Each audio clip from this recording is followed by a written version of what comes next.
Rita, thank you. Hello, welcome to Look North. Our top story tonight. The moment a nurse is arrested after an unprovoked attack on a shopkeeper with a syringe full of powerful drugs. It wasn't random, it couldn't have been more deliberate and targeted.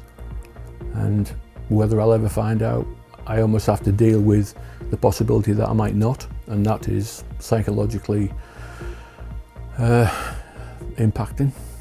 We'll hear from the shop owner who was attacked as the defendant is jailed for life. Warnings over wildfires after a large Moorland blaze in West Yorkshire. Rowing into the record books, we meet the Sheffield woman who crossed the Atlantic solo.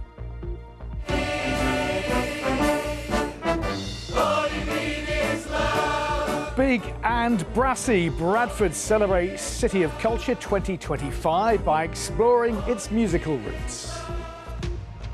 And it's been another glorious day out there today, but will it stay sunny and warm for us through this weekend? I'll have the very latest towards the end of the programme.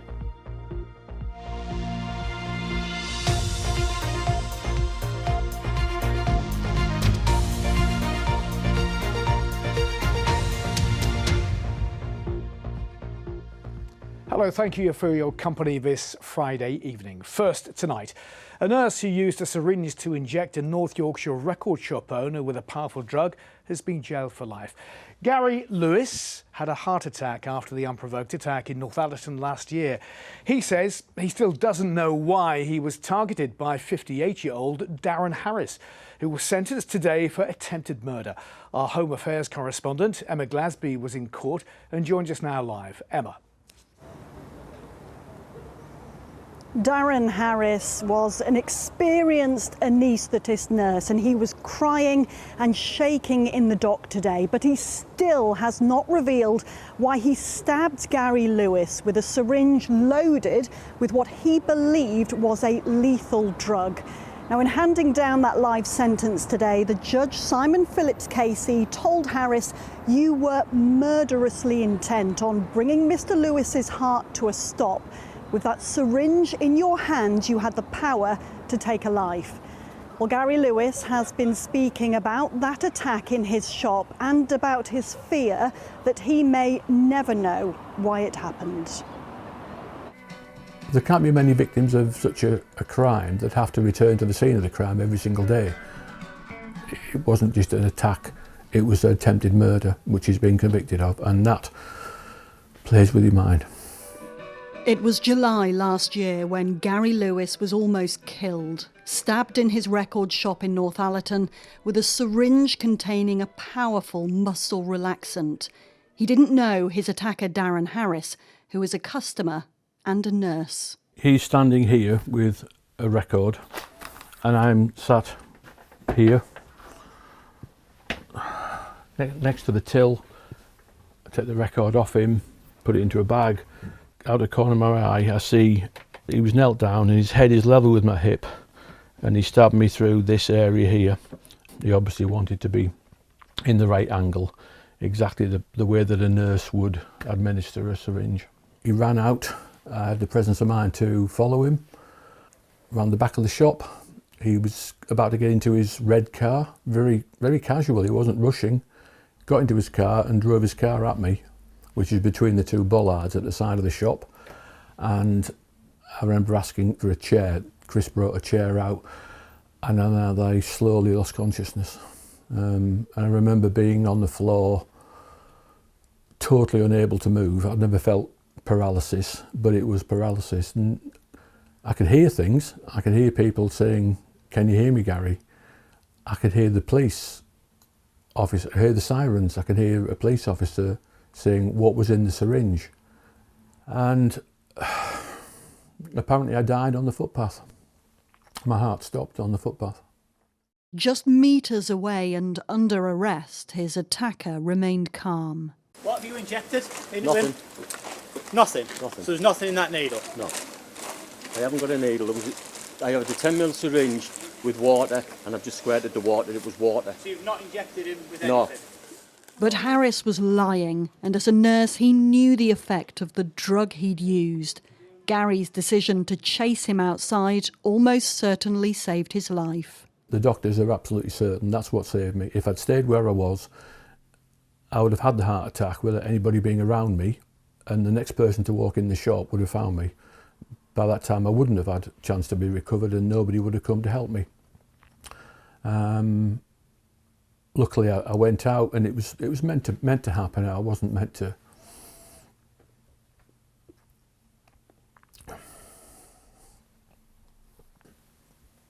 I'm grateful for everybody for helping, but the biggest thing for me is I have no idea why. It's baffled the police, it's baffled the barrister, it's baffled the court, it's probably baffled the hospital, and yet I'm in the centre of it, and all I want, I'm not going to plead with the guy, but if he's got any humanity, he'll give me an explanation. Today, Gary Lewis welcomed that life sentence with a minimum term of 16 years in prison. There was also reaction here outside court today from the Crown Prosecution Service. Fortunately, Gary did not die because of the speedy intervention of his neighbour Susan Allen, those paramedics, and then hospital doctors. Ironically, some of them who worked day in and day out with Darren Harris. The judge today commented, "There was nothing half-hearted about your intentions to bring this man's life to an end." And happily, the sentence today reflects the appalling gravity of this crime. And I'd like to thank North Yorkshire Police for a very thorough and painstaking investigation. Well, today, inside the courtroom, Gary Lewis stood up in court and urged his attacker to admit why he tried to kill him. But despite police investigations, no motive has ever been uncovered. OK, Emma, live at Leeds Crown Court, thank you very much for that update. Next tonight, dozens of firefighters have been tackling a huge moorland fire in West Yorkshire. At its height last night, they faced a 2-kilometre wide wall of flames. It's now out and the cause is being investigated. Ollie Constable has been at Marston Moor near Huddersfield for us today. Well, it's a very pretty place here up on Marston Moor, but you can see the scar that's been left behind by this latest wildfire yesterday. Now there is March Hague Reservoir. You can see how low the water level is there, which shows just how little rainfall there's been here over the last few weeks. The ground is incredibly dry, and let's show you some pictures from yesterday which shows that wall of flames moving across that dry ground that firefighters were tackling over the last 24 hours. West Yorkshire Fire and Rescue said they were battling an area 2,000 metres across, which was ablaze since about 5:30 yesterday. You can see now that the fire is out and just how much damage it has caused. We've even had firefighters here in the last hour scoping out the area, checking for any potential hotspots and re-ignition, but it doesn't seem to have been anything like that so far. But this is the third wildfire that we've had in as many days in our region. We had one on Beeley Moor in the Peak District, and with a second just off Woodhead Pass yesterday and into today, which Derbyshire Fire and Rescue say they are currently dealing with. We don't know what's caused this fire from yesterday, but the message is clear from the landowners such as the National Trust here, that naked flames, fireworks and barbecues can cause an immense amount of damage. Ollie Constable, BBC Look North on Marston Moor. OK, let's get some news in brief now. Anne Scargill, a leading campaigner in the Women Against Pit Closures movement, has died. Born Anne Harper, she married Arthur Scargill, the president of the National Union of Mine Workers. Anne gained a reputation for campaigning during the 1984 nationwide miners' strike.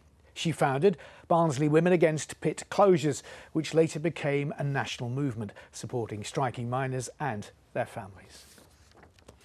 Leeds United are set to put forward plans to increase the capacity at Ellen Road up to 56,000.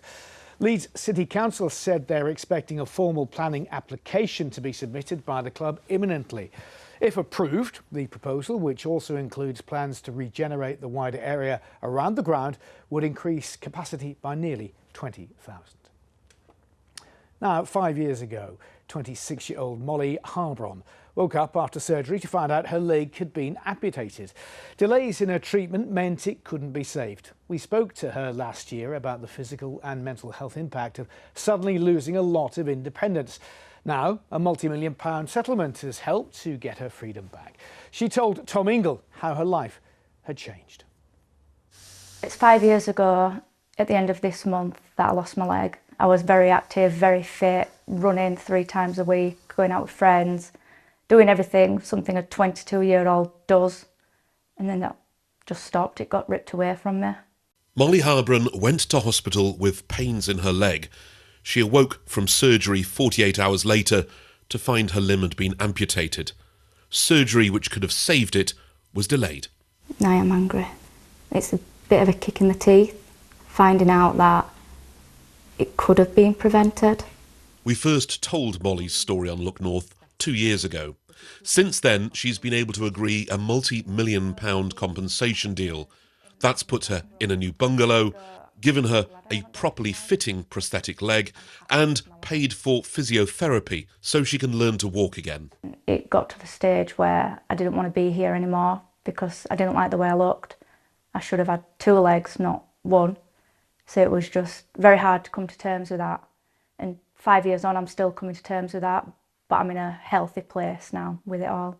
Standing by Molly's side during her recovery, her husband Daniel, who she only met by chance. I don't think I'd have met him if I hadn't have lost my leg. My friend came to my house, physically picked me up out of my wheelchair and placed me in her car and took me out, and then I saw him and I told her that I was going to marry him one day, and it just blossomed from there. He's amazing. I couldn't have asked for a better partner. He's always there when I go to physio. He's just always there in my corner cheering me on for the lows and the highs. He's just stood by me. Last week, another milestone. Molly passed her driving test. Now she can get out and about again, independently. Mid Yorkshire NHS Trust have sincerely apologised to her for the treatment she received. She now wants to look to the future, one that looks so much brighter than even just 2 years ago. I'm happy, finally, very independent. I'm going out by myself, driving, going shopping alone. It's incredible. It's just changed so much. I never thought that would happen. Molly Harbron there talking to Tom Ingle. Now, more than 100 singers, many with Parkinson's, raised the rafters in Huddersfield today to campaign for better care. The neurological condition has over 40 symptoms, including very slow movement, diminishing speech, apathy and brain fog. 7 choirs from Yorkshire joined up for today's Big Sing. Campaigners also visited Downing Street to hand over a list of changes they want to see in their care. Kathy Killick takes up the story.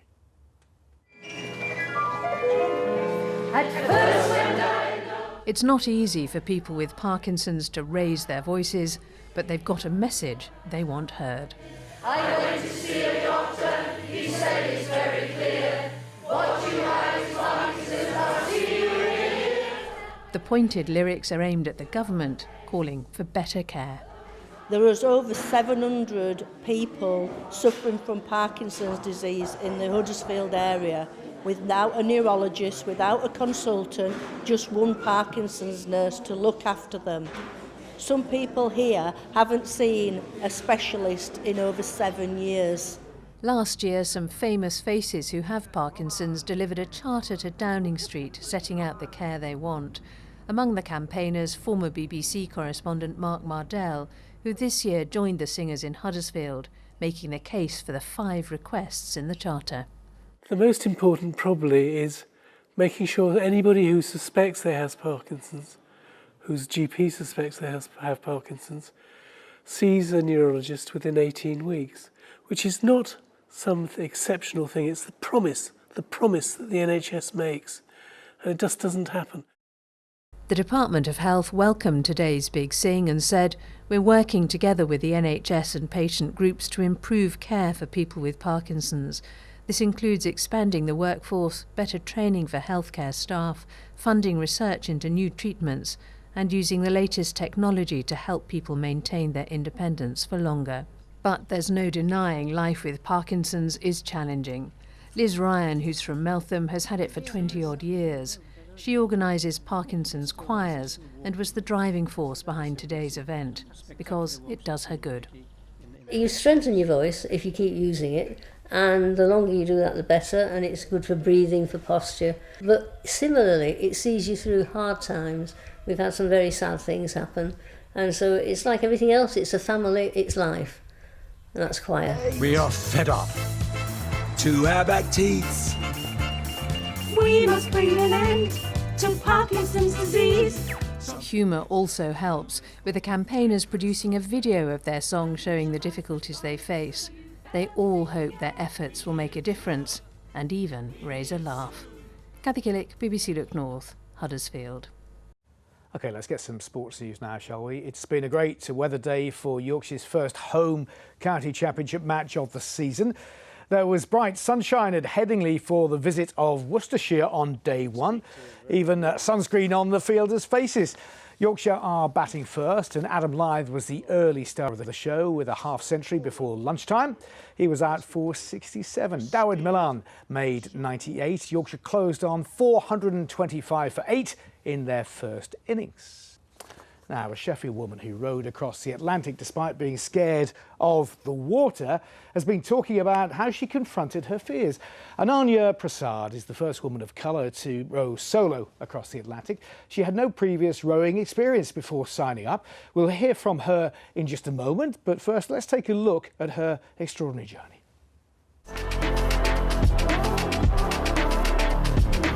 There are some huge swells and it's absolutely wild out here.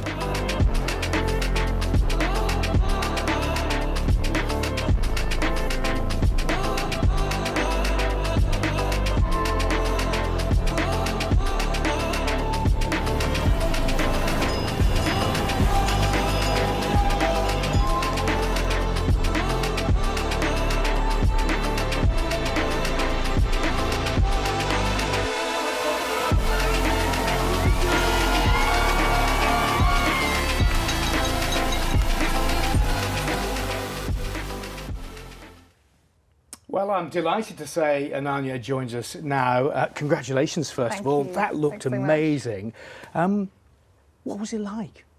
My gosh, it was, I think, everything that I hoped for, and you just learn so much about yourself doing it, and that was really one of the things that attracted me to it, was the self-discovery and how you cope with things like fear and isolation. Yeah, I suppose it is. As people have said, it's a voyage of self-discovery. So what did you learn about yourself then?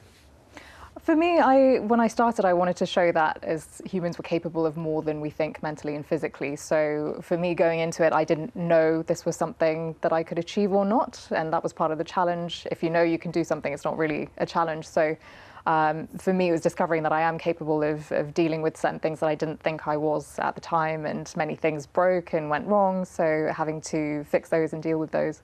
Were there moments when you felt alone, obviously, but afraid as well? Absolutely. So I think people think doing this, people aren't really afraid of the ocean or afraid of being alone. And it's not about that. It's about facing your fears and learning about how you deal with it and what motivates you to continue when you are feeling isolated and afraid and alone. How do you train for something like this? Because this is an ordeal, isn't it, to a certain extent?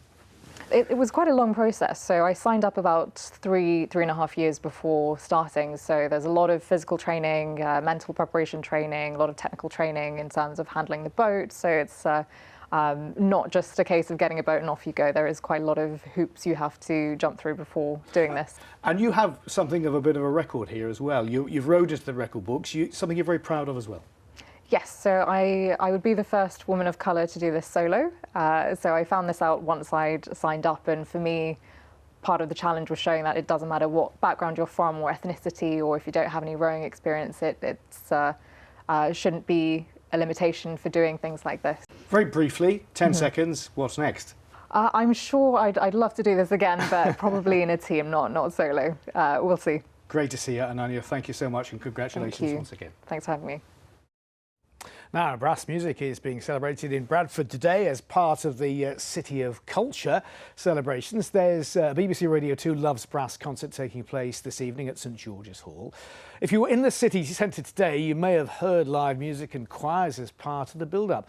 Our reporter Beth Parsons is there for us now. Beth, it sounds like it's been a pretty fun time in Bradford today. Oh, it's been a really fun time, and the weather has been utterly glorious, which always makes it, doesn't it? But there have been a lot of famous faces in the city today. Radio 2 presenter Jeremy Vine broadcast his show from the Cake Hole Cafe just a few hundred metres over there, and he was joined with loads and loads of musical guests. And then tonight, here at St George's Hall, just behind me, Zoe Ball will host Radio 2 Loves Brass. It's a concert that starts at 7 p.m. We've got some of the guests who are about to be on stage with us in a second. But first, let's have a look back at how the day's gone.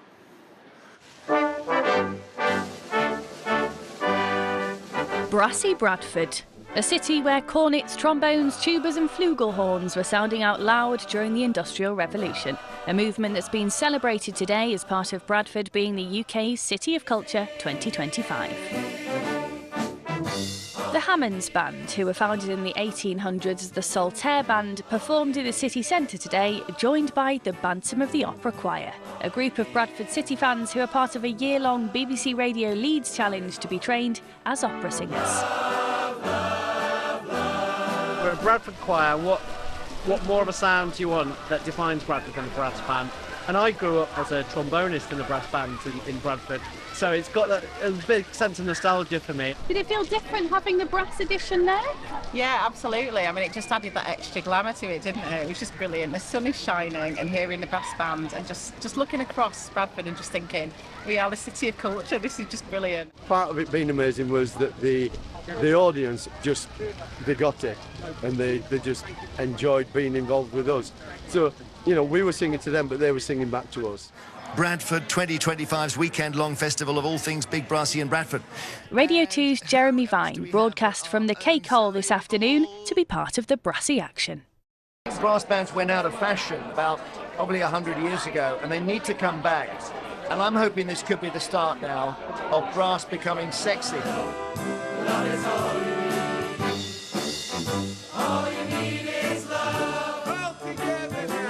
And with the afternoon antics over, it's time to hand over to radio pal Zoe Ball, who will host the Radio 2 Loves Brass show at St George's Hall this evening.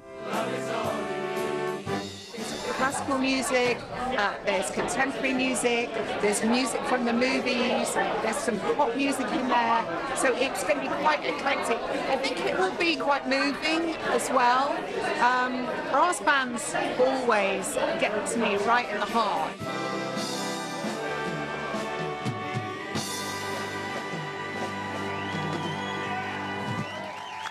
What about that? What about that?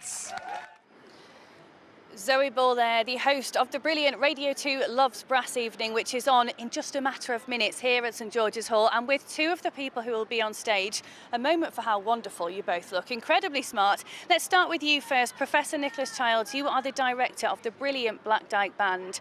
Always a lot of people on stage. How many players have you got tonight?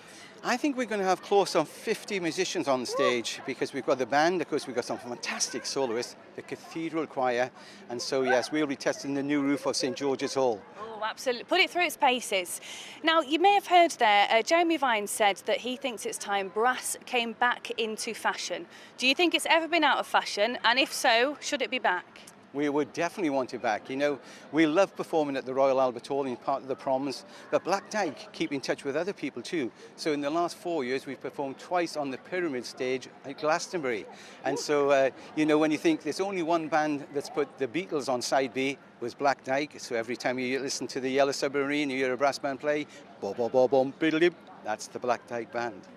They did brilliant at Glastonbury, I remember that actually. Let's move over then. You are Carly Powley, you're going to be singing tonight. In fact, I heard Pope Francis described you as having the voice of an angel. How much does it add having a brass band in joining with you?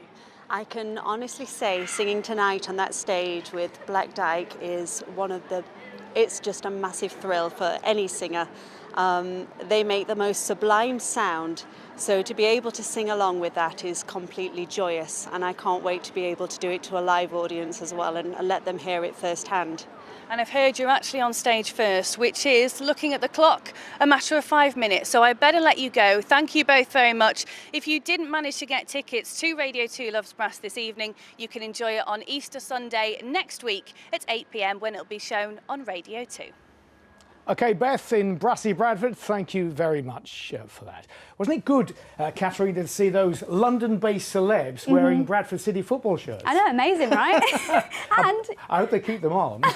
I'm sure they will. And it's been a beautiful day out there today. I mean, 21 degrees, 22, maybe reaching this afternoon. But not, it's not going to last for long, is it? No, it's not. So a bit of a change to come on Sunday, but tomorrow's still going to be a beautiful day. But I'll just run you through our Weather Watchers photos.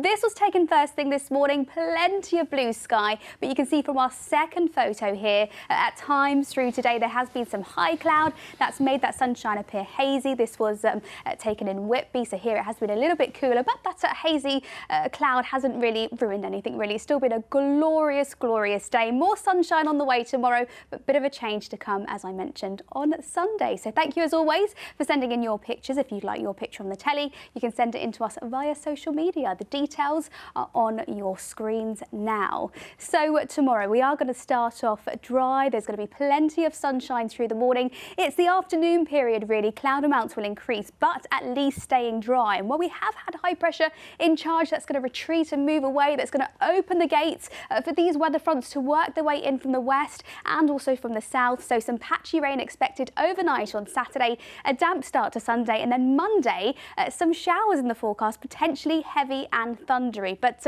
at least the rain is good for the gardens because pretty much for the last 2 weeks it has been dry. So your picture through this evening and overnight, it stays very quiet. It's going to be dry with long clear spells. Not too much of an issue with any mist and fog, perhaps just a little bit of mistiness across the Vale of York. Temperatures down to around 5 or 6 degrees. So your next high waters then, we have Scarborough at 4:51 tomorrow morning, and then Filey at 5 minutes past 5 tomorrow morning. So it's going to be a stunner of a start to Saturday. It's going to be a beautiful start to the day. Lots of sunshine around, dry for all areas, and not too much of a breeze around either. But you can see that cloud is going to start to pull in from the west, but staying dry, and temperatures tomorrow up to 20, maybe 21 degrees. Again, if you are heading to the coast, though, slightly cooler here, still plenty of sunshine, and then really cooling down tomorrow on Sunday and through next week. Make the most of tomorrow then, Kat. Exactly that. Seems to be the idea. Thank you for that. That's as far as we go for now. I'll be back with a late bulletin at around 10:30, but from Kat and myself and the rest of the production team, do enjoy your weekend and have a very good night.